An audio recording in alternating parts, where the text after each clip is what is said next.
Hello, welcome. Thank you for joining us on this edition of News 2. I'm Sandra Gumansing. In our top story, agreements made between the Virgin Islands government and VIGL regarding the horse racing industry is still pending. Permits and the formation of a single horse racing commission in the territory are just some of the elements holding back local horsemen, according to an elected Flamboyant Horsemen Association elected official. This is in contrast to statements made by one Horsemen Association member yesterday. News 2 Stephanie Brown reports. Yesterday, James Bates, a member of the Flamboyant Horsemen Association, alleged that VIGL, a private company that has signed agreements with the Virgin Islands government for a 20-year lease agreement, which sees the company investing $27 million into rebuilding the horse tracks on St. Croix and St. Thomas, has rescinded on an agreement made on August 6 with the association to begin live horse races on St. Croix, conducted by VIGL. However, Gary Nicholas, the vice president of the Flamboyant Horsemen Association, stated that VIGL has been very supportive of the association. For the interim racing agreement that we had with VIGL gave us a loan of $200,000. They didn't have to do that. It's a loan, but hey, like I said, they had nothing to do with horse racing, but they wanted to see horse racing continued. Reportedly, during one of the interim races conducted by the association, a racehorse broke its leg and the owner tried to take legal action on VIGL. From March to August, the Flamboyant owners have ran them race. VIGL have never ran a horse race in the Virgin Islands as yet. All they did was assist us in funding. Further, according to a document entitled VIGL Operations LLC Live Racing Agreement, VIGL at this time has no responsibility to fund races until franchise agreements between VIGL and the government of the Virgin Islands is fulfilled. We, as Mr. Nicholas just mentioned, we do not have, I want to make this very clear, we do not have possession of the racetracks. We do not at this point. If the horsemen want to continue to run, that's entirely up to them. By all accounts, there is a verbal agreement with VIGL and the government to have the company begin its operations at the Randall Dock James racetrack. However, live racing cannot begin as yet, according to Mr. Nicholas. They have a lot of other obstacles that we have to face and we have to remember. We don't have a racing commission. The governor have the situation in the legislature going on right now with a racing commission to go to one racing commission. We don't have the anti-doping yet in place. These things have to be in place before VIGL run a race.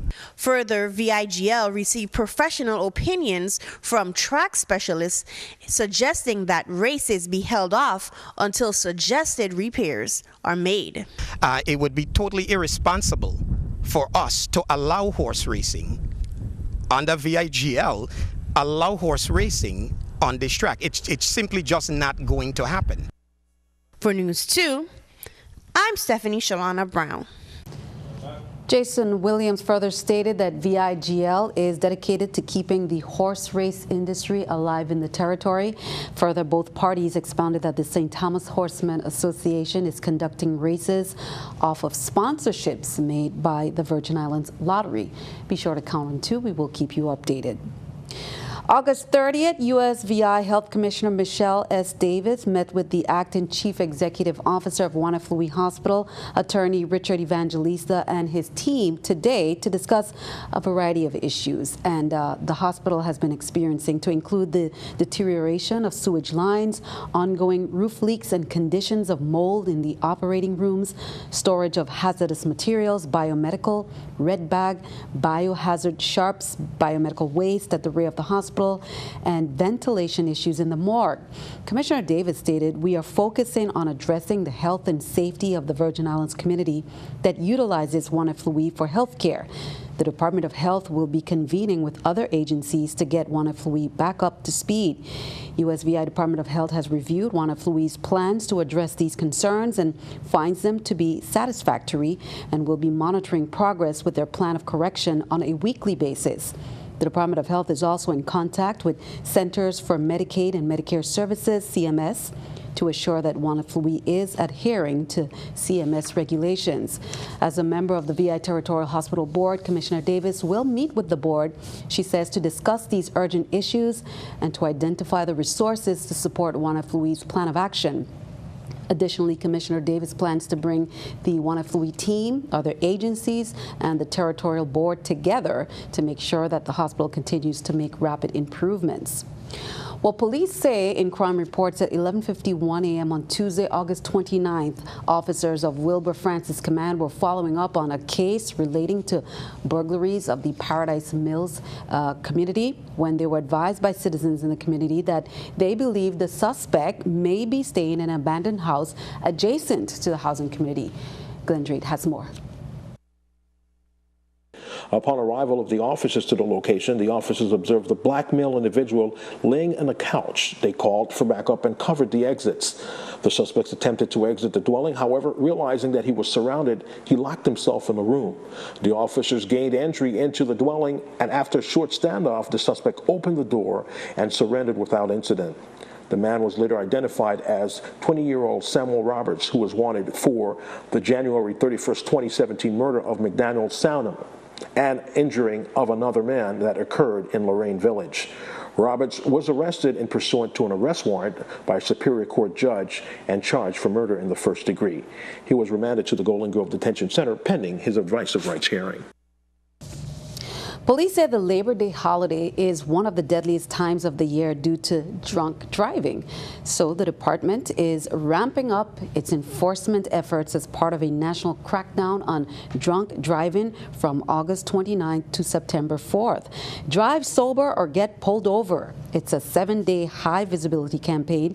It's in partnership with the National Highway Traffic Safety Administration, NHTSA, to curb impaired driving and save lives.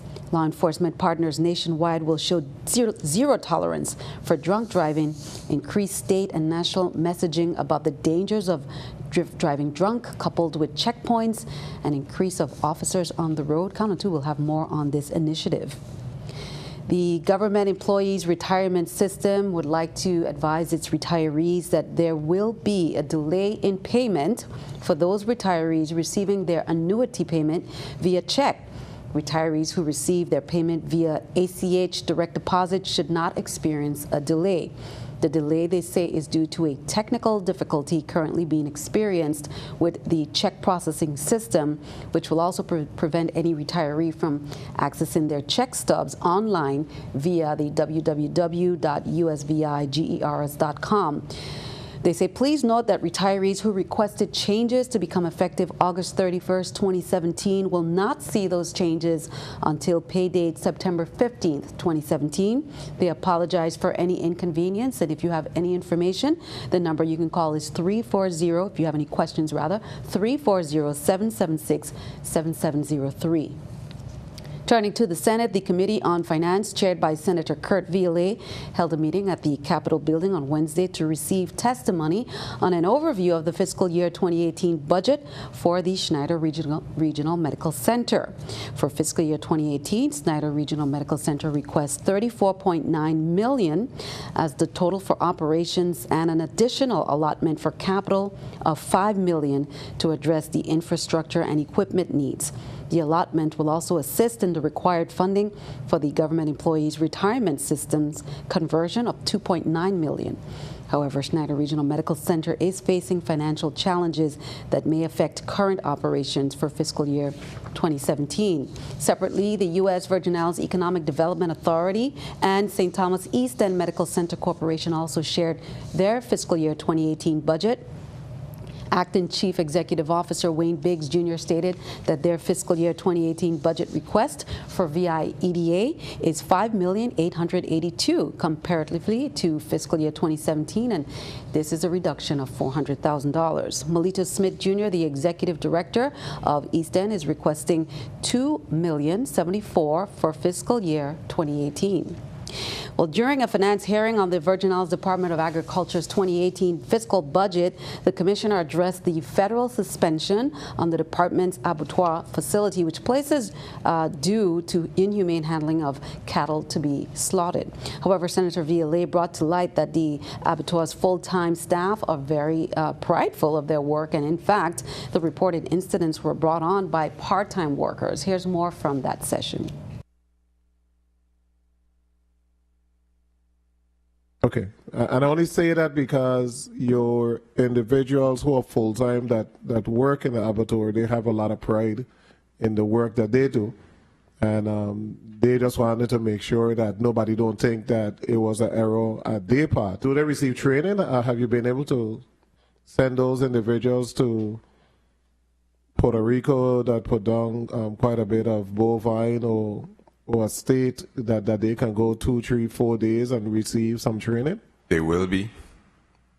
They haven't before, but it has always been part of my vision to have them have opportunities to see what the next level of abattoir operations is next. And the Secretary of Agriculture and I have a good working relationship. We met once, and we have already established a relationship with an abattoir. In fact, the abattoir that my team visited in Puerto Rico, the owner came here about 2 Thursdays ago, and he's offered his facility for the team to come and visit.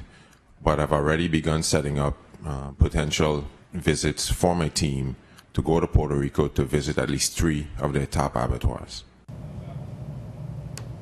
A van swept away in Harvey's floodwaters that has been located. It's the van an elderly couple and their 4 great-grandchildren were in Sunday. Sammy Saldivar was driving the white cargo van trying to get his family to safety. It went nose first into the Green Bayou and was carried away in the rushing waters. Saldivar was able to get out of the van, but his parents and the 4 children remained trapped. His parents were in their 80s, the children aged 6 to 16. All 6 bodies were found inside the van.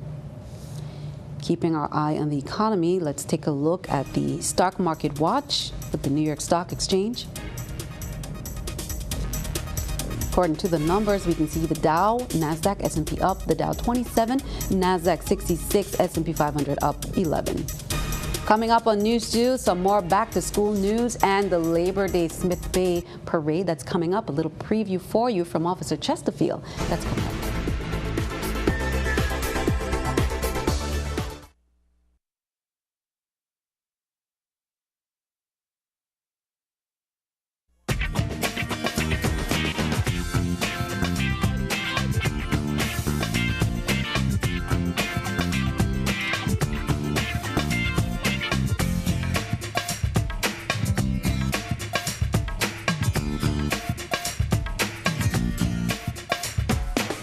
Welcome back. Some back-to-school news for students of the Lockhart Elementary School. The administration has announced the following reporting schedule and related activity for the opening of the school year 2017 to 18. Wednesday, August 30th. Friday, September 1st. From that date to that date, parents of all students should pay insurance and PE uniform fees between 8 a.m. and 12 noon at the school's main office. Now, Tuesday, September 5th, returning students, 1st grade to 6th, along with their parents, should attend an assembly that begins at 7:45 a.m. in the school courtyard. Also on Tuesdays, specifically identified students and their parents will meet with the school's principal at 8 a.m. in the library. Tuesday, September 5th, new and returning kindergarten students and transfer students will meet in the cafeteria at 8:15 a.m. Well, Governor Kenneth Mapp has nominated Stacey A. Bourne to serve as a member of the Virgin Islands Casino Control Commission for the District of St. Thomas. Ms. Bourne, an architect and businesswoman, brings a wide breadth of experience to the commission and will replace Henry Richardson, whose term expired on June 21st, 2016. The governor notified the 32nd legislature of Ms. Bourne's nomination on Tuesday. In his letter to Senate President Myron Jackson, the governor requested senators' prompt and favorable confirmation of her nomination so that the commission may best serve the people of the U.S. Virgin Islands. And that's from Governor Mapp. Well, as we shared yesterday, the West Indian Company's Board of Directors met on August 22nd, and they say anticipation is high for the upcoming season beginning up to October. 71% of all cruise calls will berth at the Waiko facility during the period of October 1st, 2017 to September 30th, 2018, and that's to include 84 calls during the summer of 2018 as compared to 66 calls this current summer. Discussions are continuing with the Virgin Islands Port Authority to arrive at a more equitable allocation of the port dues. The board further acknowledged that the continuing issues with Custom and Border Protection Services with regard to foreign flagged vessels arriving from foreign ports. They say there is significant business being diverted from our destination. The board also fully supports the governor's inclusion in the fiscal year 2018 budget funding of $700,000 to hire more agents to facilitate the clearing of passengers more expeditiously, and further expressed its support for the Harbor Transportation Initiative. The St. Croix Election District office located at the Sunny Isle Annex, Unit 4, is effectively closed until further notice until they deal with an issue related to the release of gas from a generator cleaning. Supervisor Fox says they are working on resolving this issue and anticipate reopening on Monday, August 28th. Speaking of different hours, Banco Popular branches on St. Thomas and St. Croix and Tortola will have some adjustments to their operating hours due to a scheduled meeting. It will impact branches on St. Thomas, St. Croix on Thursday, August 31st. St. Croix branches will open at 10 a.m. and close at their usual scheduled times. St. Thomas branches will open and close at scheduled. The drive-through, walk-up windows, and all units will close at 4 p.m. Regular operating hours on St. Thomas and St. Croix will resume on Friday, September 1st. And taking a look at the hours there in St. Croix, Orange Grove, Sunshine Mall, and Sunny Isles Lobby, that's open from 10 to 4. Orange Grove's drive-through 10 to 5, Sunshine Mall 10 to 5, and Sunny Isles walk-up window 4 to 5 p.m. Over in St. Thomas, the main branch, Sugar Estate, Fort Milner, and Red Hook's Lobby open from 8:30 to 4 p.m. Drive-throughs from 8 to 4 p.m. However, Hibiscus Alley's lobby is from 8 to 4. Adjusted operating hours by branch and units on Friday, September 1st should be back. No new cases of Zika to report, and that's good news according to the Department of Health's weekly surveillance report. And that's in part thanks to all the outreach and information getting out to the public. A Zika Action Day was held last Saturday on St. Thomas at the Fort Christian parking lot. Lots of information was being distributed there and fun events for the children. They were all asked Zika questions, and upon giving the correct answer, they were given a medal.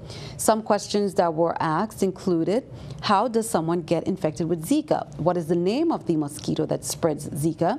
What kind of clothing should you wear to prevent getting bitten? What should you do around your home to prevent the breeding of mosquitoes? And what can people put on their skin to prevent getting bitten? And what are the 3 Ds for Zika prevention? They knew all the answers, and when asked how, where did they learn about Zika prevention, they all said from school. So good job there to all the students and the Department of Health. Zika Action Day.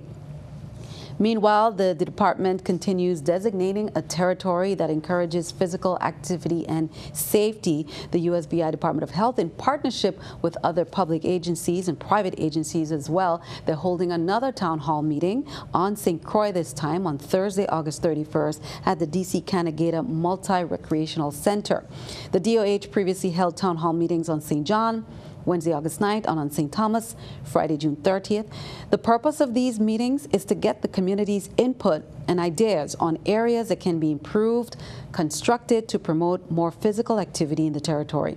The roundabout on St. John and the surrounding areas, that was identified as one of the first projects to be improved on that island.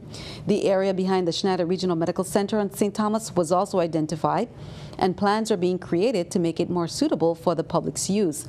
These town hall meetings stem from a Walkability Institute that the Department of Health Chronic Disease Prevention Program held in collaboration with CDC and the Task Force for Global Health, and that was held on June 13th to 14th on St. Croix. Well, the biggest celebration we can find on St. Thomas for Labor Day will be held in Smith Bay, the annual Labor Day Extravaganza and Parade. That's from September 1st to the 4th. 4 days of celebration. Lots of great entertainers lined up to perform at Bratwittville, as the village is named. Here is more from Officer Chesterfield. Again, our event kicks off on Friday, 6 o'clock. We bring in you a whole slew of events from Friday to Monday. Our highlight is Monday on the Labor Day Parade. We have 4 nights of event for the family, for everyone to come and enjoy our festivities. The parade on Monday, it starts at 4 p.m. Yes, 4 p.m. And the people must assemble from 3 p.m. at the base of Cassie Hill, and we go down to the Smith Bay Ballpark. And again, we're still asking for more participants to join us in our parade. We still have opening for our parade. Again, you could call 340-998-0314. And of course, we will assist anyone who is still interested and want to be a part of our parade. Because we're going to have 4 nights of pulsating readings, including DJs and some of the top bands in St. Thomas, like Cool Session, Spectrum, Poison. All of them will be featured on different nights. So it's a free entrance. You have nothing to pay. Just come in, bring in the entire family and enjoy yourselves. There will be a well-stocked bar, and there will be lots of vendors with the favorite foods that you like to eat. So security will be tight. Have no fear. Just come. We expect everybody to be well attired and be in their best behavior. Okay, well, Tropical Storm Irma formed in the Atlantic today, making this the 9th named storm of the Atlantic hurricane season. At 2 p.m., Irma was centered over the far eastern tropical Atlantic Ocean, about 420 miles west of the Cabo Verde Islands, and moving west near 13 miles per hour. This general motion is expected to continue for the next couple of days. That's according to the National Hurricane Center. And the Virgin Islands Territorial Emergency Management Agency's Director Mona Barnes was briefed earlier today by the National Weather Service at San Juan. According to forecasters, Tropical Storm Irma is expected to pass northeast of the Virgin Islands midweek next week, possibly as a Category 3 hurricane. So be sure to stay tuned. With the system more than 2,000 miles away, forecasters say it is still too early to determine how Tropical Storm Irma will impact the territory. However, the National Weather Service is expecting significant wave action up to 8-foot seas with this storm. Barnes is encouraging the community to remain vigilant and be prepared. We'll have more about the weather later on. That's coming up. We'll be right back.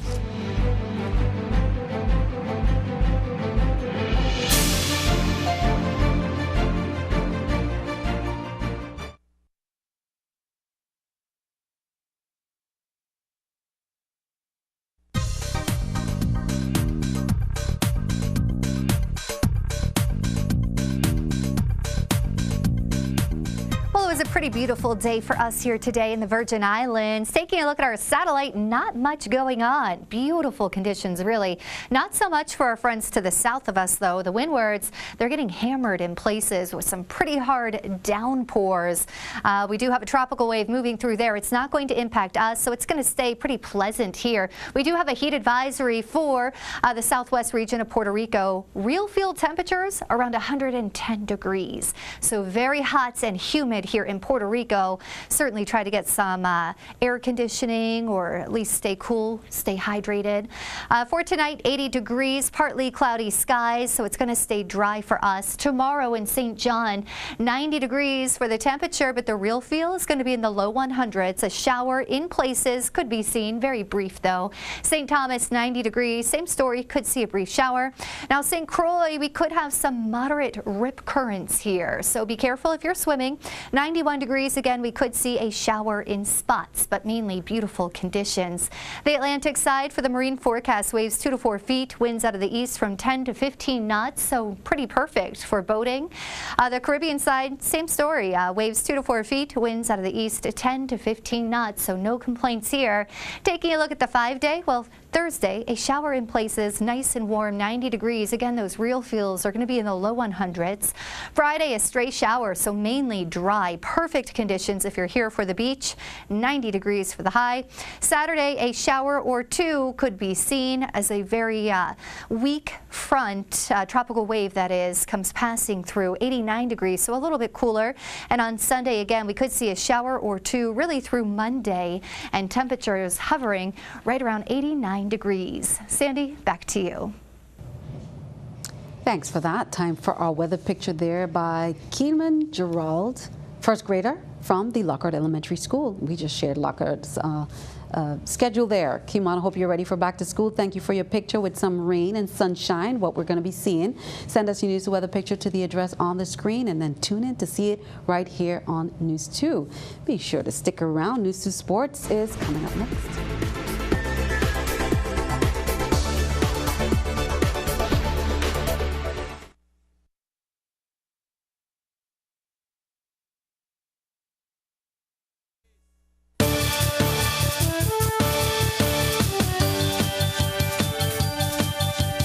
I'm Gary Anthony, and this is News 2 Sports. Let's start in Argentina for the FIBA 2017 America Cup Men's Championship. For the VI team, action began on Sunday with an 83-71 win over Canada, where Walter Hodge led the VI with 25 points. Monday was an action-packed thriller versus Venezuela, where the VI came back from a 12-point deficit to take a 2-point lead in the closing seconds, only to have Venezuela's John Cox bury a three with .7 ticks on the clock, and Venezuela wins 86-84. Last night, playing without Cuthbert Victor and Justin Gray, who were out with injuries, the VI fell to 6th-ranked Argentina 104-58. Jamea Simmons led the VI with 13 points. But all is not lost. The VI advances to the semifinals thanks to winning a 3-way tiebreaker with Venezuela and Canada. The semifinals begin Saturday in Cordoba, Argentina, and the VI will be taking on the top team from Group C, which will most likely be the defending 2-time FIBA America Cup champions, the United States. Looking locally, in the semifinals of the Government and Industrial Co-ed Basketball League, last night, Waco defeated Red Hook 56-55 in double overtime. This sets up a championship matchup between the defending champs, the Hospital, and Waco. Game 1 is Monday, September 4th at 7:30 p.m. at the IEK Gymnasium. Now bear with me as I step out of my comfort zone and for my first time bring you cricket highlights. Broad with the ball. The Summer 2017 Test Cricket Series features the West Indies versus England at Headingley Carnegie in Leeds, which is in England. And the West Indies gets its first victory in England in 17 years. How did this happen? In amazing fashion, as the West Indies chased down, which means scored, 322 runs in the second inning on the way to a 5-wicket win. The comeback was made even more amazing thanks to Shai Hope, who became the first player in 127 years of first-class cricket at Headingley to score a century in both innings. Needing 18 runs to win, Shai Hope brings the Indies to within 12. Oh, it's over Moeen Ali.